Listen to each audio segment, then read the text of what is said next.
भुवन अपनिवास किन्या। शास्त्र कहते हैं कामदेव माने पति और पत्नी की जो मिलन को ही खाली काम नहीं कहते हैं। जानना चाहिए प्रत्येक वस्तु की लालसा इच्छा को ही काम कहते हैं, माने कामना। मेरे मन में एक वस्तु की घर की इच्छा हो गई वो भी काम है, गाड़ी की इच्छा हो गई वो भी काम है, कुछ भी भोगों की लालसा मन में जगा तो वही काम हो गया। तो काम माने कोई हमारे मन में इच्छा पैदा होना, भोग की भोग भोगने की। कामदेव बहुत सुंदर है, फूलों के धनुष पर हाथ में लिए रहता है। अच्छा, कृष्ण भगवान जब रस करने वाले थे तो कामदेव आ गया। भगवान ने बोले महाराज आप। कामदेव जी क्या बात है आप? कामदेव जी थोड़ा हंस पड़े। मालिक के सामने, मालिक जो होता है उनके करोड़ों नौकर होते हैं, बिन बुलाए कोई नौकर आ जाए तो क्या कहेंगे मालिक, तुम यहाँ पे क्या बात है? मैंने तो तुम्हें बुलाया नहीं। भगवान कृष्ण ने कामदेव जी क्या बात है? तो वो थोड़ा हंस रहे से नीचे करके। बोले प्रभु जी बात यह है ना कि जहाँ पुरुष और स्त्री एक जगह होते हैं ना वहाँ तो अपन आ ही जाते हैं ना। तो बोले अच्छा। तो कामदेव जी अच्छा ओहो, मेरी बंसी ध्वनि सुनकर गोपी आ रही है तो पहले सब आ गए? बोले हाँ। अब भगवान स्वयं पुरुष से परम पुरुष श्रेष्ठ पुरुष भगवान श्री कृष्ण है, वो कभी किसी के सामने हार मांगते नहीं है। भगवान ने कहा फिर आप क्या चाहते हैं कामदेव जी? कामदेव ने कहा प्रभु बस क्या हम आपसे लड़ना चाहते हैं, हमारा तो स्वभाव ही यही है। कामदेव का स्वभाव ही यही है, जहाँ उसकी दुनिया का कुछ भाव उसको दिखने लगे वहीं पे जाके अपना जमा देते और वो विजयी होते हुए आनंद प्राप्त करते हैं कि मैं सब पर विजय लाभ करता हूँ। भगवान ने कहा अच्छा तो मतलब आप मुझसे युद्ध करने आए हैं? कामदेव ने कहा हाँ। भगवान श्री कृष्ण ने कहा तो ठीक है कामदेव जी, दो प्रकार की युद्ध होता है, एक तो किले वाले युद्ध और एक है मैदान वाला युद्ध। तो कौन सा वाला युद्ध पसंद है आपको? कौन सा वाला युद्ध? तो कामदेव जी ने कहा प्रभु किले वाला युद्ध तो खेलते ही रहते हैं, संसार में एक पुरुष की एक ही पत्नी। मैदान वाला युद्ध खेलना है, हजारों करोड़ गोपियां रहेंगी, चंद्रमा चांदनी रात है, सुंदर यमुना बह रही है, चांदनी छिटक रहे, करोड़ गोपियों के बीच में आप होंगे, तब आप पर विजय करने में मुझे बहुत आनंद आएगा। भगवान ने कहा अच्छा तो आपने मन मन विजय का भी आशा रखती है। ठीक है कामदेव जी, फिर हम आपके युद्ध प्रस्ताव को स्वीकार करते हैं, है ना? तब भगवान श्री कृष्ण युद्ध प्रस्ताव को स्वीकार करके क्या किए, अपनी वंशी ध्वनि दी। और ऐसी एक मनमोहक वंशी ध्वनि थी जिस वंशी ध्वनि को सुनकर उसी स्थान पे कामदेव वाचित होकर बेहोश होकर गिर पड़े। भगवान ने बोले कर लो बात, युद्ध अभी शुरू भी नहीं हुआ, युद्ध में बाजे बज रहे थे। युद्ध जब होता है ना पहले बाजे बजते, बाजा सुन के ही बेचारा बेहोश हो गया। तो युद्ध क्या करेगा? हो गया इतना पुरुषत्व हो गया, बेहोश होकर क्यों गिरे? उठिए कामदेव जी, भगवान कृष्ण ने इशारा कर दिए, उठ के खड़े हो गए। बोले प्रभु क्या हो गया था? बोले आप कुछ खो गए थे वंशी ध्वनि। कामदेव ने देखा कि भगवान पर तो मेरा कोई जोर नहीं, कोई जोर नहीं। जिस प्रकार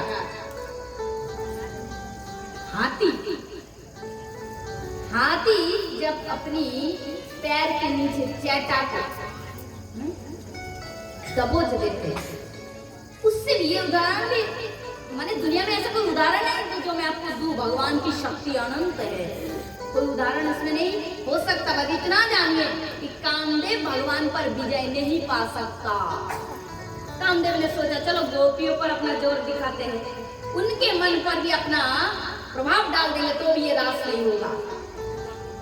जब कामदेव ने गोपियों पर अपना बाण छोड़ने के लिए प्रचेष्टा की कामदेव ने, तो कामदेव ने देखा कि गोपियों के पास उनका मन ही नहीं है। ये काम क्रोध लोभ किस पे हावी होता है? हावी किसके ऊपर? नाम, कान, सिर, गला, पेट, नथिंग, ओनली हमारा मन सूक्ष्म चीज है। और काम क्रोध लोभ ये भी सूक्ष्म शत्रु है, हमारा मन के ऊपर अटैक करते हैं। अब कृष्ण ने पहले गोपियों का मन मुंह बंसी ध्वनि करके हर लिया था। किसी भी गोपी के पास उनका मन ही नहीं है। कृष्ण ने उनके मन को अपने मुट्ठी में रख दिया था, अधीन कर दिया, अपने नजर से अपने प्रेम पास में बांध लिया था। तो चोरी गोपी मन रखे मन मथे नाम धरे मदन मोहन। आज जगत को मोहित करने वाला मदन भी उस मदन मोहन में मोहित हो गए। कामदेव को उल्टा के गोविंद ने रख दिया। काम का प्रशासन है पर काम का जोर नहीं है। कृष्ण ने दिखा दिया मेरा लीला दिव्य है, चिन्मय है, माया की दीपारों को यहाँ स्थान नहीं है। मदन माने मदन। कितने लोग अपने बेटा का नाम मदन रखते होंगे? आप लोग जानते होंगे ये नाम मदन? मदन को अर्थ क्या है? मदन माने मन, जो हमारे मन का मंथन करते हो इसे कहते हैं मदन। निचोड़ता हो हमारे मन को, मंथन करता हो मदन। कामदेव हमारा प्रत्येक मनुष्य के मन को मथता है, इसलिए कामदेव का एक नाम है मदन। और उस मदन को भी गोविंद ने मोहित कर दिया अपने रूप लावण्य माधुर्य से, इसलिए गोविंद का नाम पड़ा मदन मोहन। मदन को भी मोहित कर दिया। बोलिए मदन मोहन भगवान की जय, जय जय श्री राधे। जोड़ी गोपी मन रथे मन मथे नाम धरे मदन मोहन। आज मदन को भी मोहित कर दिया तो मेरे गोविंद का नाम आया मदन मोहन। गोविंद की रूप के सामने कामदेव जैसे सूर्य की प्रकाश के सामने जुगनू की कीड़ा के पूछ के ज्योति नहीं के जैसे लगता है, वैसे कृष्ण के सौंदर्य के सामने कामदेव की आभा फीकी पड़ गई। इसलिए भागवत की रासलीला को क्या कहा जाता है? काम विजय प्रख्यापन रासलीला। कामदेव पर यदि कोई विजय पाना चाहता है तो उसे बार बार रासलीला श्रवण करना पड़ेगा। विक्रीडं ब्रजवधूरिदं च वैष्णव श्रद्धां विनिहत सुनियादतियो भक्तिं परं भगवति प्रतिलभ्यं काम हृदयमागस्य चीर्ण। हृदय का सबसे बड़ा मनुष्य का रोग है काम। काम माने क्या? समस्त वस्तु के भोग की इच्छा, एक काम। और रासलीला का बारंबार श्रवण करने से हमारा हृदय का सबसे बड़ा रोग काम का विनाश होगा। इस लीला को सुनने काम नहीं आएगा, यह कहना तो महापाप है। जिन लोग कहते हैं वो भी महाअज्ञानी है, इसलिए ऐसे ऐसे ऐसे चर्चा करते हैं। रासलीला श्रवण करने से काम नष्ट होगा तुम्हारा। तुम ये काम ये रासलीला काम रोग की दवाई है, ये नष्ट होगा और तुम विशुद्ध होकर कृष्ण प्रेम से तुम्हारा हृदय भर जाएगा। तुम स्वयं दिव्य चिन्मय होकर कृष्ण लीला में युक्त हो जाओ। ऐसा वर्णन मैं आपको बताऊं, जब रासलीला हो रहा था ना तो लक्ष्मी जी भी आई रास के लिए, किंतु लक्ष्मी जी को अपनी सौभाग्य का मद थी। मैं इन तीनों लोगों की स्वामिनी हूँ।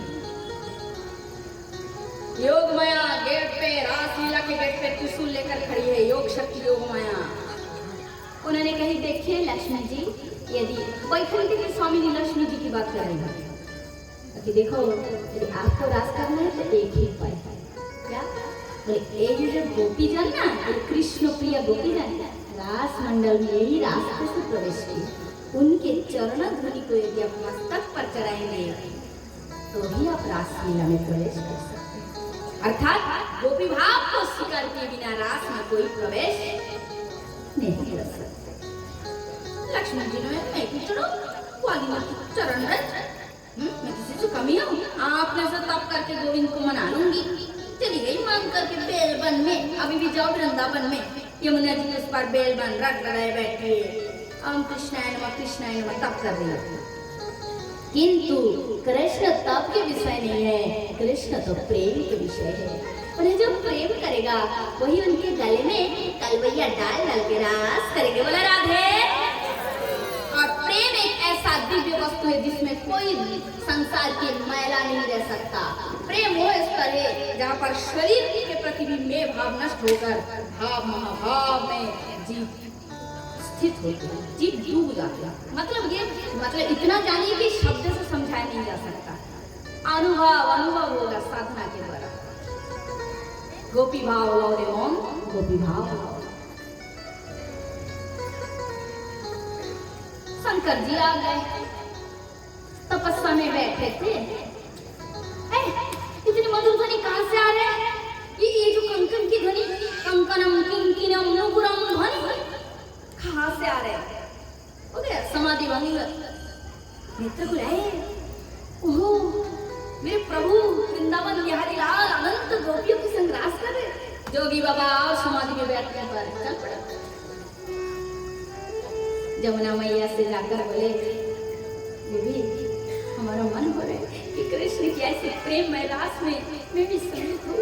मुझे भी मन हो रहा है कि कृष्ण के संग कलवैया लेके मैं भी नृत्य करूँ, वे भी मुझे प्रेम करें, मैं भी उनको जी भर के प्रेम करूँ। यमुना देवी ने कही कि कृष्ण तो अकेले परम पुरुष तत्व है और प्रकृति भाव में ही रास होता है। वो शक्तिमान और शक्तिमान पुल्लिंग शक्ति स्त्रीलिंग, खुद ही शक्ति ध्यान रहे और खुद ही शक्तिमान।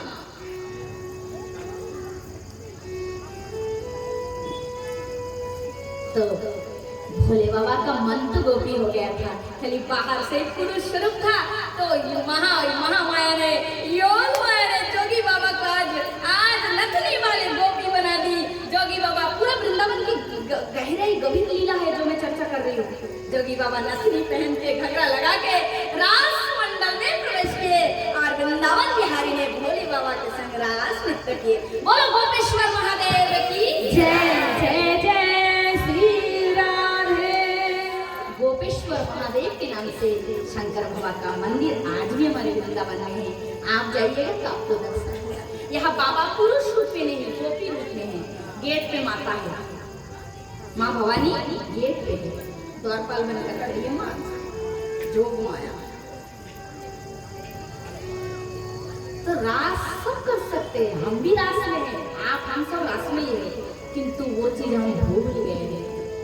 हम मैटेरियल वालों को नहीं समझ रहे थे। जब मैटेरियल वाले साधना से हम पर नष्ट हो जाएगा तो तुम खुद देखोगे, तुम भी कलवैया ले कृष्ण के संग रास कर रहे हो। तुम्हारी भी अपरूप तुम्हारी सुंदरता है। रूप दुखी अपना कृष्ण और है चमत्कार आशादित मन जगे काम। मन में काम माने इच्छा पैदा हो जाता है। कृष्ण अपना रूप दर्शन करके मणिमय खंभ में कृष्ण देखता है और सोचता है ये कौन है इतना सुंदर जिसके अंग से इतना माधुर्य प्रकट हो रहा है। जैसे थोड़ा सिर हिला, ओहो जैसे सिर हिला, हम बात करते तो सिर हिलते हैं ना, तो सिर हिला तो सोचा ओहो ये मैं हूँ, मैं इतना सुंदर हूँ। तभी तो मेरे भक्त इस रस में प्रेम रस में डूब जाते हैं। আমার মাধুর জন মম নিত্য নিত্য হয় সহ সহ প্রেম অনুভক্ত সদয়। আমার মাধুর জন্ডিত প্রাণ সদাই জয় করে কৃষ্ণ শান্তি নয় কৃষ্ণ বাড়ে নিরন্তর।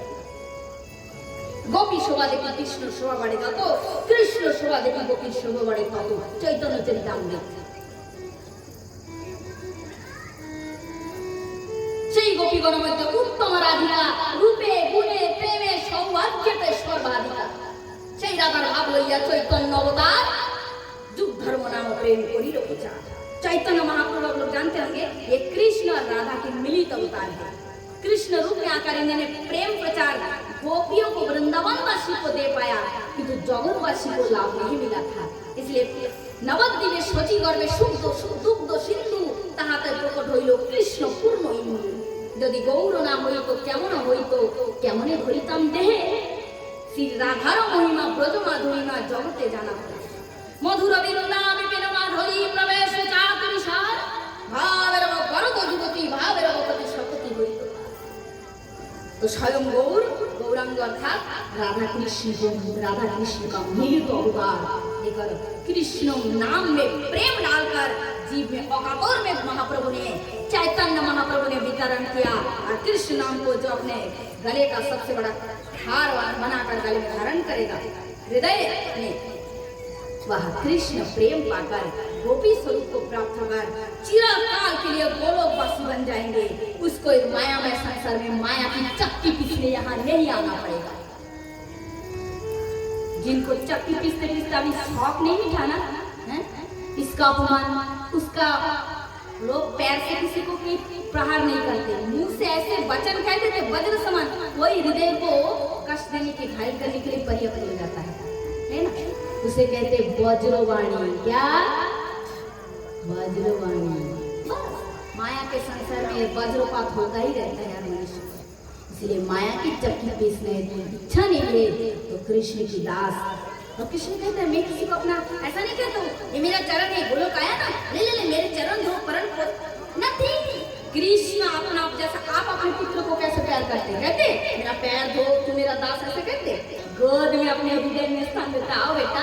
और हमारा बात्सल्य कितना, हमारे बात्सल्य में विश्वास है, यही बेटा एक दिन बड़ा होकर मुझे देखेगा जब मैं बूढ़ा बनूंगा। ये इतना विश्वास भगवान के प्रेम में नहीं है। वो तो अपने गोद में लेकर अपने बात्सल्य अमृत से अपने संतान को सरोवर कर देते हैं। और ऐसे परम सुख को छोड़कर हम संसार में चक्की पीस रहे, हमसे बढ़कर कमागा कौन? इसलिए भजन करे, भजन करे, हरि नाम सुखदाई, भजन करो भाई ये मेला दो दिन का। इतना बड़े मेला, ये मेला बिठा रहे हैं, ये मेला जल्दी छोड़ के जाना पड़ेगा। इसलिए समय रहते सचेतन हो जाओ। कोई कॉमेडी नहीं है, लोग सोचे कॉमेडी ना, ये हमारी जीवन की वास्तविकता है। इसके प्रति कनिष्ठ मोह गहराई से हम जोड़ लेते हैं, और जब छोड़ना होता है तो कितना कष्ट होता है। दलदल में जितना गहराई तक जाओगे निकलते समय उतना परिश्रम, कम दलदल में कैसे निकलते समय उतना कम परिश्रम है कि नहीं? एक बार हो जा राधे, और समय से नहीं सुनिए यार।